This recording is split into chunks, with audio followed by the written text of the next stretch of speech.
বেগম খালেদা জিয়ার কবর জিয়ারত করেছেন তারেক রহমানের মেয়ে জাইমা রহমান, পুত্রবধূ শামিলা রহমান সহ পরিবারের অন্য সদস্যরা।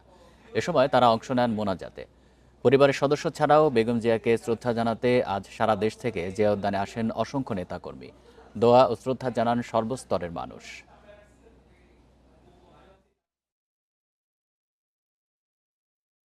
জিয়া উদ্যানে স্বামীর কবরের পাশে শায়িত বেগম খালেদা জিয়া, তবে থেমে নেই তার প্রতি শ্রদ্ধা জ্ঞাপন।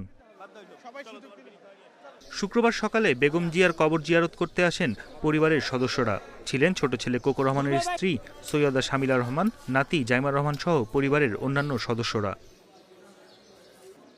এ সময় তারা মোনাজাতে অংশ নিয়ে বেগম খালেদা জিয়ার আত্মার মাগফিরাত কামনা করেন।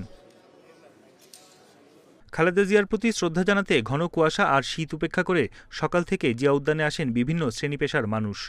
সাধারণ মানুষ হিসেবে, বাংলাদেশের একজন নাগরিক হিসেবে তার প্রতি কৃতজ্ঞতাবোধ, ভালোবাসাবোধ থেকে আমাদের আসা এখানে। মহান সৃষ্টিকর্তার নিকট শুধু এটাই কামনা যে তাকে যেমন জান্নাতের উচ্চ মাকাম দান করেন।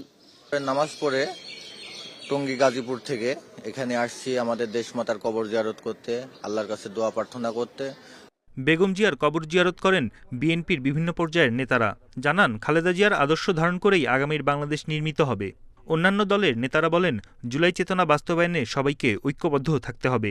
চিকিৎসক হত্যা করেছে এই জন্যে তাকে স্লো পয়জনের মধ্য দিয়ে, কারণ দেশটি বেগম খালেদা জিয়া ছিলেন একজন মহান জাতীয় এবং আন্তর্জাতিকভাবে বাংলাদেশের জনগণের অভিভাবক।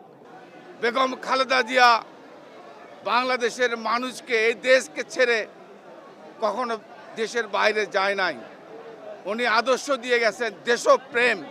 তার যে আদর্শ, তো ব্যক্তিগতভাবে তিনি যে প্রতিহিংসা প্রতিশোধের বাইরে যেই রাজনীতি করে গেছেন, তিনি সেই রাজনীতি যেন আমরা অনুকরণ করতে পারি, তার আদর্শে চলতে পারি। বেগম জিয়ার অবর্তমানে বিশেষ করে নতুন আরেকটি যে ক্রাইসিস এবং শূন্যতা সৃষ্টি হলো, সেই ক্ষেত্রে দেশকে রক্ষা করার জন্যে, আধিপত্যবাদ থেকে এবং দেশের ষড়যন্ত্রকে মোকাবেলা করার জন্য জাতীয় ঐক্যের অনেক বেশি প্রয়োজন এখন। জুমার নামাজের পর খালেদা জিয়ার কবর জিয়ারত করেন দলটির স্থায়ী কমিটির সদস্য মির্জা আব্বাস। এ সময় তিনি বলেন, কঠিন সময়ে ফ্যাসিস্টের দমন সহ্য করে গণতন্ত্রের উত্তরণে আন্দোলনকে এগিয়ে নিয়ে গেছেন বেগম খালেদা জিয়া। উনি আমার শিখিয়ে গেছেন মাথা নত না করে কীভাবে রাজনীতি করতে হয়। জেল জীবনে ওনার সঙ্গে আমরা দেখা করেছি, ব্যক্তিগতভাবে গিয়েছি আমি জেলখানার ভিতরে। কি করুণ অবস্থানে রাখা হয়েছে, কিন্তু উনি কোনো প্রলোভনে সারা পা দেন নেই। বেগম খালেদা জিয়ার মৃত্যুতে ঘোষিত 3 দিনের রাষ্ট্রীয় শোকের শেষ দিন ছিল শুক্রবার। বনি ইবনে কামাল, ইন্ডিপেন্ডেন্ট নিউজ, ঢাকা।